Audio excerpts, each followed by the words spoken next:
Relation তো সবাই করতে পারে, কিন্তু একটা সম্পর্ক টিকিয়ে রাখাটা হচ্ছে বড় ব্যাপার। দুইটা মানুষের অনেক ভুল ত্রুটি হবে, নিজেদের মধ্যে মানিয়ে নিতে পারলেই সুন্দর। একজন ভালোবাসি ভালোবাসি বলে চেঁচিয়ে যাবে সারাক্ষণ, অন্যজন ইগনোর করবে, এমনটা হইলে তো হবে না। আজকে স্টোরিটা শুনলে বুঝতে পারবেন একটা ছেলে তার ভালোবাসার মানুষটাকে পাওয়ার জন্য কি না করতে পারে। ব্যাট আমাকে বলে যে আমাদের সম্পর্কটা ছিল 3 বছরের, অতি সাধারণ একটা ছেলে আমি। আমার আব্বু 20 বছর ইতালিতে ছিল, টাকা পয়সা কিরকম ইনকাম করেছে তার নাই বললাম। বাবার টাকা আছে বলে যে বুক ফুলিয়ে চলবো এরকমটা না, এগুলো আমার বাবার টাকা, আমার না। একটা সময় আব্বু অনেক কষ্ট করেছে, কত রাত না খেয়েও ছিল, তবে আমি কষ্ট কি জিনিস তা চোখেও দেখিনি। ওনার যখন অনেক অর্থ সম্পদ হয়ে যায় তখন সিলেট মেইন টাউনে 5 তলা বাড়ি করে ফেলে, আমরা নিচের তলায় থাকতাম আর বাকিগুলো ভাড়া দিয়ে দিতাম। প্রিয় মানুষটার কথায় আসি, ওর সাথে পরিচয় আমাদের গ্রামের বাড়িতে। গ্রামে শুধু ঈদের সময় ঘুরতে যেতাম, না হয় বাকি সময় শহরেই থাকতাম। একটা মেলাতে ওর সাথে দেখা, পুরো পরিবারই ওই মেলাতে আসে। ওর চোখগুলো অনেক মায়াবী। আমি ওর খোঁজ খবর নেওয়া শুরু করি যে কোথায় থাকে কি করে এইসব। ও তখন ইন্টার ফার্স্ট ইয়ারে, ওইখানে একটা কলেজে স্টাডি করতো, আমিও পড়াশোনার মধ্যেই ছিলাম। গ্রামে যেতাম শুধু ওকে একটু দেখার জন্য। ওইখানে একটা ফ্রেন্ড ছিল, ওর বাইক ছিল,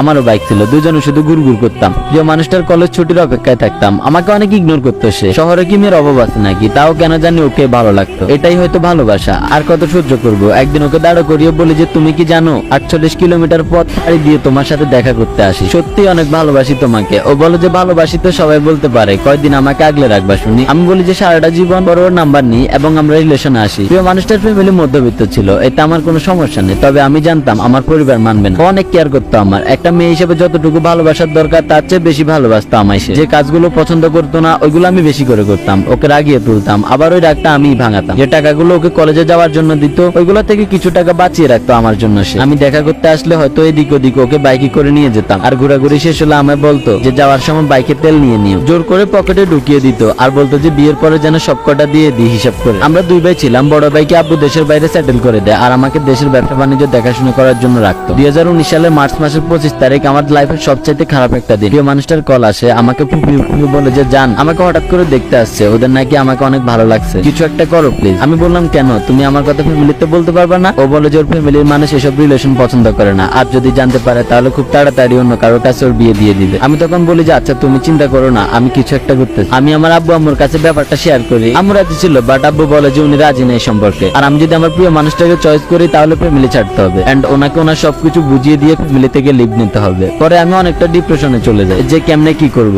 আমি কোনো কাজও জানতাম না যে কিছু একটা করে খাবো। লাইফে যেমন একটা পরিস্থিতি শিকার হতে হবে কখনো ভাবি নেই। যার কাছে ভালো পরামর্শের জন্য গিয়েছি ওই বলেছে ফ্যামিলি ছাড়াটা ঠিক হবে না। আমি পর আমার সিদ্ধান্তে ওকে নিয়ে পালিয়ে যাই, অনেক দূরে চলে যাই। একটা দুঃসম্পর্কের মামাতো ভাই আমাদের থাকার ব্যবস্থা করে। যাই হোক, ওইখানে মানুষের জীবন অনেক সংগ্রামী, উত্তরবঙ্গ বলে কথা। শুরুর দিকে আমি রাজমিস্ত্রি কাজে যোগ দিই, প্রায় 7 মাস ওই কাজটা করি। হয়তো কারো বিশ্বাস হবে না, না হওয়ারই কথা, কারণ আমার বাবা ছিল রাজা এবং ওনার ছেলে বুঝে ওইসব কাজ করবে। কিছুই করার ছিল না, পরিস্থিতির শিকার। আমি যখন ওই কাজটা করে বাসায় ফিরতাম প্রিয় মানুষটা আমাকে জড়িয়ে ধরে অনেক কান্না করতো। ওর এইসব সহ্য হতো না। আমি ওকে বলতাম পাগলি কাজ করে খাই, চুরি না, আর কাজ না করলে চলবো কেমনে? ওই বলতো ওই কাজটা না করতে। পরের কিছুদিন পর আমি শহরে উঠি এবং প্রাণ কোম্পানিতে এসআর এর জব পাই। 15,000 টাকা স্যালারি ছিল, সুন্দরভাবে আমাদের দিনগুলো যাচ্ছিল। আমি পালিয়ে যাওয়ার প্রায় 1 বছর পর আমার পরিবার থেকে কল আসে এবং আমাকে বলে যে পরিবারে ফিরে যেতে, বাট আমি যাইনি। ওরা আমাকে ছাড়া যদি 1 বছর থাকতে পারে তাহলে বাকি জীবনটাও থাকতে পারবে। আজ প্রায় 3 বছর আমরা হাসি খুশি সংসার করতেছি, আলহামদুলিল্লাহ অনেক হ্যাপি আছি। ওর পরিবার আমার পরিবার সবাই রাজি, কিন্তু এখন আমরা রাজি না। অনেক খারাপ সময় গেছে আমাদের, ওই সময়ের কথাগুলো মনে পড়লে এখনো চোখে পানি টলটল করে। কই কাউকে তো পাই নাই তখন। আমার প্রিয় মানুষটা স্যাক্রিফাইস আর নাই বললাম। ওর মতো প্রতিটা ছেলের কপালে একটা ভালো মেয়ে জুটুক।